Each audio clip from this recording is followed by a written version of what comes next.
All right, chat. Guys video? Yeah, we can take a look at that. Is Varka good enough? We missed the guys, GG. Guys, Varka bait. It's 2026 and this team has 62,000 DPS. Oh boy.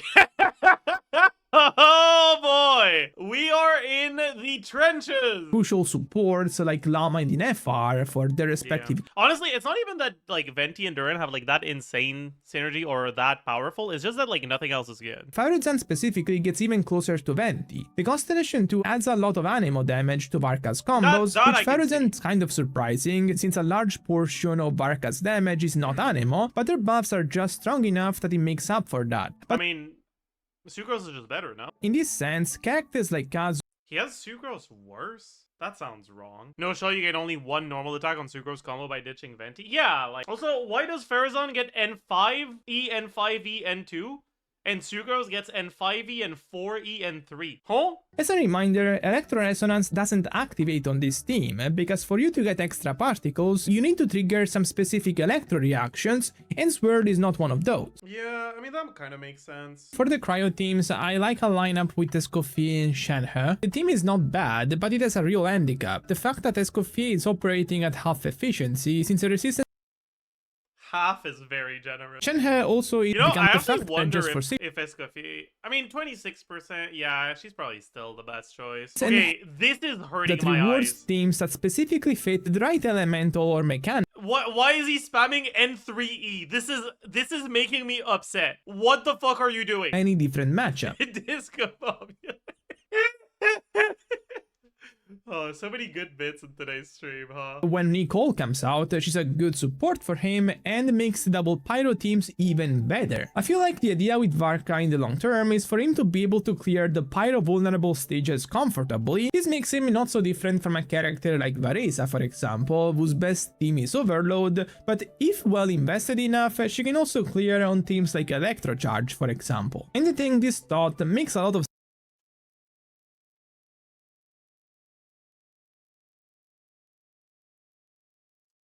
Hold up. Honestly, though, I don't inherently disagree. I just think that this is true for C0R1 Varka. Assuming Varka is given for free and that the 5-star pull that you do for him is getting his signature weapon, I agree with that. Otherwise, that's wrong. Nicole, if there are 1, 2, 3, 4 Hexarai characters in the party, the active character's animo damage bonus increases by 15, 30, 45, 500%. True. Honestly, though, I think that'd be better for Venti than for Varka. Unless you get cons on Varka, I guess. Honestly, I think people should really chill about this Lunar teams thing, because it makes sense for Lunar teams to be stronger in this phase, because in the long term, the way the teams are structured, they're harder to buff than traditional teams because they benefit from fewer stats. I mean, that's not even true. Like, Lunar reactions scale with the same amount of stats as Varka does. It's just that instead of EM, Varka scales with damage percent. That's the only difference. It's still the same amount of stats. He's in denial. Like damage bonus or defense reductions, which are very, I guess there's defense buffs. reduction too, but like, historically, defense reduction has been a thing either for the worst units in the game or for whale stuff. Pretty much only. I guess now Varka has it, so like maybe. Razor has it, but like then play Razor, not Varka. True. Varka taught him that and then Pergor. But yeah, it's actually crazy that like Varka is like a pretty bad unit and his signature weapon is really strong. And together they make like a mid-Natlan unit. Still comparatively weaker than other new characters at C2R1 investment, but he has many more. He's also comparatively weaker than other characters at C0R0 investment, so like, ugh. And with this... Yeah, okay, by the way, I'm like 99% sure Nicole is gonna have some sort of Quill buff. Because like, if she has a Quill buff that scales with the amount of Hexarai characters you have, it would like specifically shill exactly Varka, Durin, Venti, Nicole. Yeah, that's an interesting freeze frame. Yeah, and it would also work for like Cleefischl Durin, that's true. That would actually make a lot of sense, huh? I know they're called Quills because of Shenhe, but what do they mean? It's additive damage buffs. It's extra damage that scales with some of the characters that like the target character that's getting buffed. But that's independent from the base actual damage that the characters do. Maybe we can talk about one of the buffs that we actually have, right? We have Llama. The Llama buff, it doesn't scale with the target ability that's getting buffed. It doesn't scale with its actual like motion value, its base damage. It doesn't scale with that target character's EM or that target character's Lunar Bloom multiplier. But it does get increased by crit. Whereas all this Nicole Cope coming from, I mean, it's pretty like 100% certain that she's going to be Hexerai. It looks like she has a Pyro Vision. It wouldn't be unreasonable for her to be strong when she comes out. It follows from those 3 statements that she very well could end up in a Varka team replacing Bennett. Bennett being forced to be in a Razor team has hidden Varka upscale. Yeah, exactly, right? It would also be a way to separate Varka from Razor in performance. So if Varka has 1000 EM, she increases the damage of Hyperloom by 5000 damage. Yeah. And then that gets affected by enemy resistances. So with Deepwood, it'll generally be a little bit more than 5000 damage. And then if Llama doesn't have the, like if you're not in Ascendant Gleam, if you're in Nascent Gleam, it also has a chance to crit for double that, right? It's just Dehya Cope all over again. Fontaine would save Dehya. I mean, okay, I'm gonna level with you.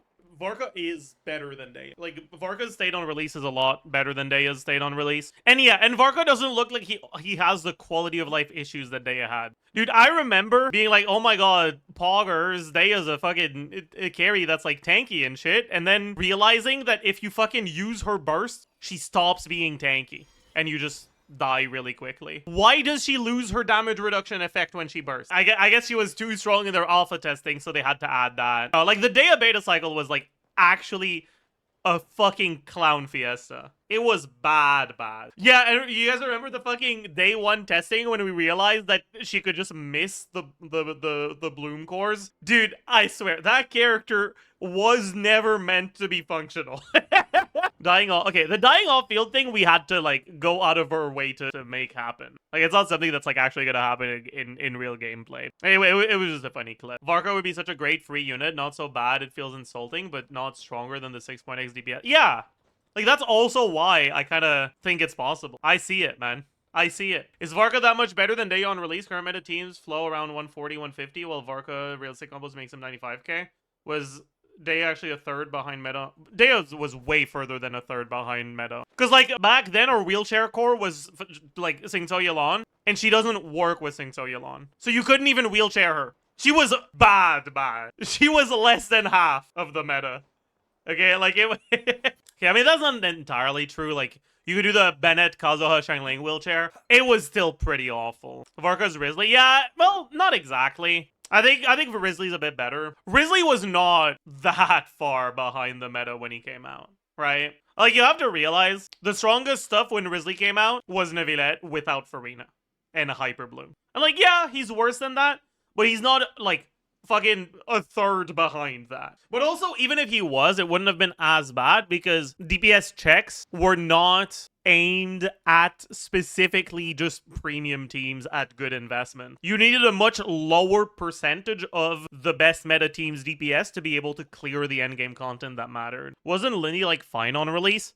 Oh, Linny was, like, good on release. He wasn't just fine. Like, he was actually good. He was Hu Tao level. I think Linny was better than Hu Tao. It's just that a lot of people had C1 R1 on Hu Tao, and Linny C1 sucks. But, like, release C0 R1 Linny versus C1 R1 Hu Tao, Linny mogs. Yeah, that's still the case, yeah. Well, I don't know. I guess Hu Tao is more synergistic with the Binefa wheelchair, so if you're comparing actual best possible teams for both of them, I don't actually know if Linny is ahead of Hu Tao. I don't think so. But, like, that's not really Hu Tao, you know? like that kind of, but, like, meh. Do you think Neuvillette breaks the top 5? Nowadays, no. I think on release, on still Stygian release, actually. But dethrone Neuvillette from #1 best carry, in my eyes, is not character power creep. It's content power creep. Because the character could do double Neuvillette's damage, and most players would still get slower clears in Abyss with them than with Neuvillette. But Stygian happened, and it killed Neuvillette. How? Go to the Genshin category right now, scroll a little bit, find a casual player that's playing Maoika, and watch. You'll understand. Would Flynn's be in a similar state as Varka right now if it was released before Inefa? He'd still be better, because the official Durin core is, like, not awful for him. But he'd have issues that are similar to Nefer's issues right now with defensive utility. That was the biggest problem. Yeah, that's true. Durin was released after, but still, like, even official Sucrose. If Genshin had a standard weapon selector on anniversary weapons, what do you think would be best? I think Jadewing Spear. The biggest problem I have with Skyward Harp is that, like, bow users, lol. Like, yeah, it's good on Fischl, but Fischl has alternatives. Aquila is S? I don't think so. I think both Aquila and Skyward are A. They're literally just for Bennett. both of them. Lost Prayers is probably B. Then Skyward Harp, C. I think I'll make one more tier. And the no tier will be these, I guess. I guess Atlas can go here, sure. The premise of this question was if we get a 5-star weapon selector. And like, Atlas isn't bad, but I don't see a world where you would select it over Lost Prayers. What about Amos? I mean, if you are a Ganyu main, if you are like, I could see it. Sure. Isn't Wolf's Gravestone good on Mauiga? Wolf's Gravestone is really bad. It's like barely better than Tidal Shadow. Yeah, like I could see a world where you feel good selecting any of these 5 weapons. If you're selecting one of these 2, you're coping hard and you hate your life. And if you're selecting one of these 3, you don't know what you're doing.